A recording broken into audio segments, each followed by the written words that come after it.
I think one of the most exhausting things on the internet right now is people's inability to actually properly represent things that they're in opposition with.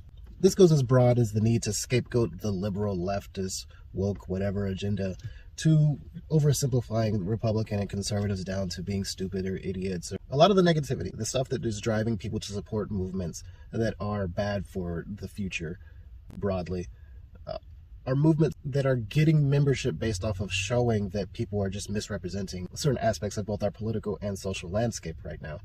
And they start off with one thing, and then they're able to pull this thread and make it seem like everything is being misrepresented. Stuff as simple as, you find somebody who misquoted a single statistic about crime in America, and you're like, well, they're actually lying about all crime, right? That's why they don't want to talk about black on black crime.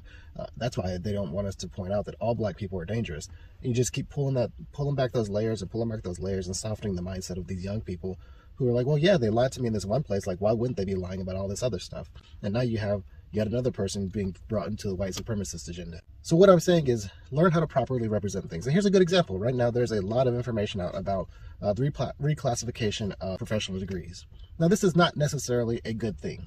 The way it's being represented is making it seem as if the professions themselves are losing their professional status. But what's really happening is that they're losing their ability to be funded through loans. Now, that is equally as bad, but just say that. You don't have to make up this big, spooky story about what's happening just because it's harder to explain that by declassifying these professional degrees, it makes it harder for certain people to get funding for these degrees through student loans, meaning that they're going to have to rely on either scholarships or having money before, and thus ending up in a situation where only the rich and wealthy and well-off are able to pursue certain professions, thus devaluing those professions and making them a little bit harder to fill out the coffers for the demand for how many people they need to work those professions.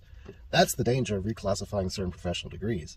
And it's key to note that just because something's not bad in the way that you want it to be bad doesn't mean it's not bad in another sense. So actually grow and learn to understand the things that you're opposing so that you can properly represent why they particularly are bad.